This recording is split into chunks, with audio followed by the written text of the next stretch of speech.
देखिए प्रश्न संख्या 15 बिल्कुल प्रश्न संख्या 14 के जैसा ही है।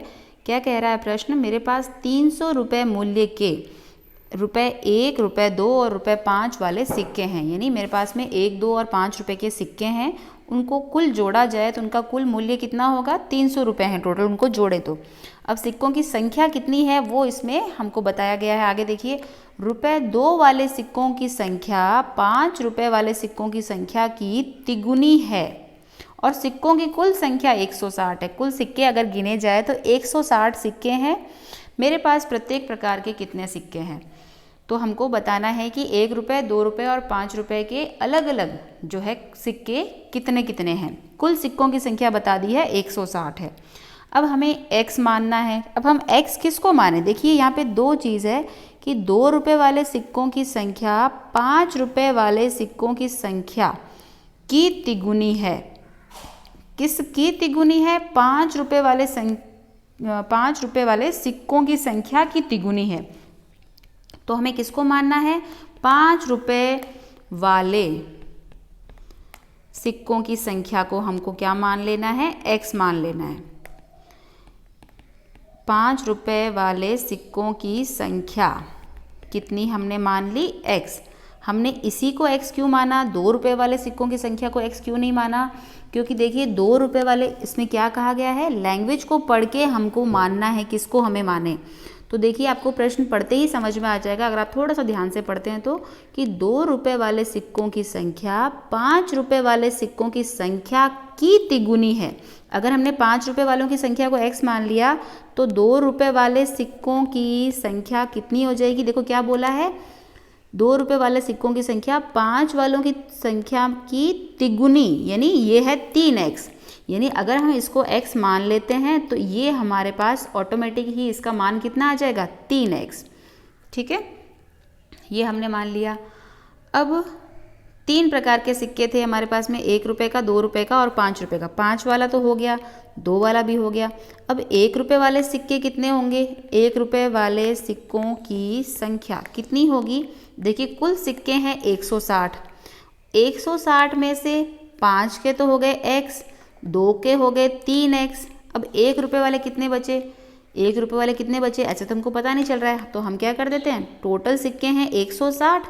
160 में से हम माइनस कर देते हैं क्या? इन दोनों का योग, x प्लस 3x। ठीक है, x प्लस 3x को हमने इस 160 में से घटा दिया तो बचे हुए क्या हो जाएंगे? 1 रुपये के सिक्के। तो ये आ जाएगा 160 माइनस 4x।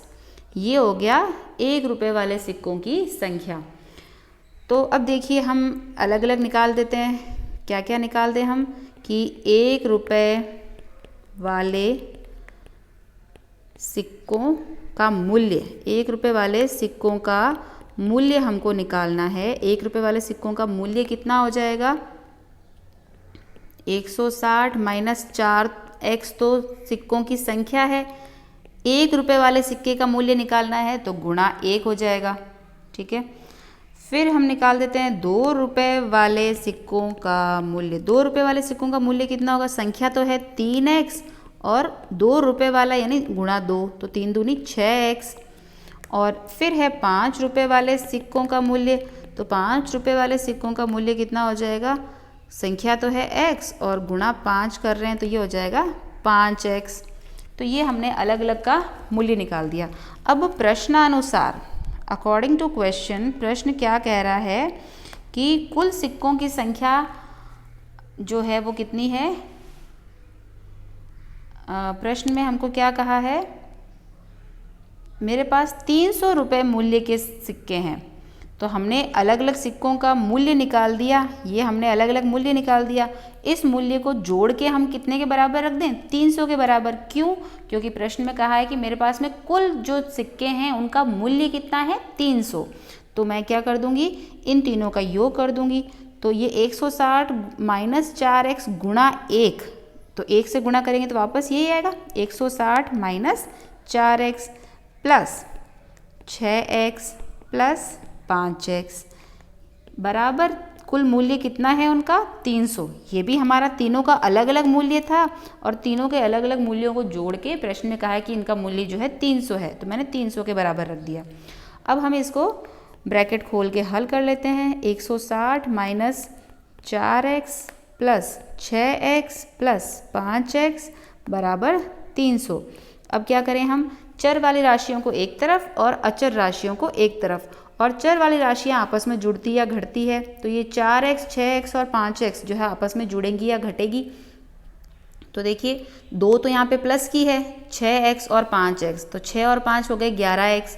11x में से 4x घटा दीजिए क्योंकि माइनस का है, तो 11 में से 4 गया, कितना बचता है 7x।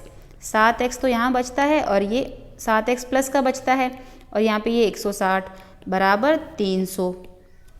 तो अब देखिए 7x को हम अकेला छोड़ देते हैं इस तरफ क्योंकि ये चर राशि है, और अचर राशि को हम बराबर के निशान के दूसरी तरफ ले जाते हैं और ये चिन्ह बदल जाएगा, हो जाएगा माइनस का। तो 300 में से 160 घटाते हैं तो बचता है 140। तो 7x बराबर 140, तो x बराबर 140 बटा 7, 7 एकम 7, 7 दूनी 14, तो x बराबर आ गया हमारा कितना 20। तो x हमारा 20 आ जाता है। हम वापस चलते हैं प्रश्न के अंदर। x हमने क्या माना था, 5 रुपये वाली संख्या, 5 रुपये वाले सिक्कों की संख्या x, तो यानी 5 रुपये वाले सिक्के कितने हैं x यानी 20। तो हम यहाँ पे लिख देते हैं 5 रुपये वाले सिक्के। 5 रुपये वाले सिक्के हमारे कितने निकले, 5 रुपये वाले सिक्के निकले हमारे 20। फिर हमारे हैं 5 रुपये के बाद में कौन से सिक्के हैं हमारे, 2 रुपये के। 2 रुपये वाले सिक्के, 2 रुपये वाले सिक्के कितने थे हमारे 3x। ठीक है, इसको मैं डॉट डॉट लगा देती हूँ ताकि मिक्स नहीं हो, आप कंफ्यूज नहीं हो। 3x, 3 तो है गुणा x कितना है 20, तो 3 दूनी 6 और 60, तो 2 रुपये वाले सिक्के हमारे आ गए 60। और 1 रुपये वाले सिक्के कितने हैं, 1 रुपये वाले सिक्के हैं हमारे 160 माइनस 4x, तो 4x कितना है हमारा 20, तो 160 माइनस 4 दूनी 8, 80, 160 माइनस 80 कितना हो गया 80। तो देखिए 5 रुपये वाले सिक्के तो हमारे निकले कितने, 5 रुपये वाले सिक्के निकले हमारे 20, 2 रुपये वाले सिक्के निकले हमारे, 2 रुपये वाले निकले 60, और 1 रुपये वाले निकले 80। तो 20, 60 और 80 ये तीनों हमारे आंसर है। ठीक है।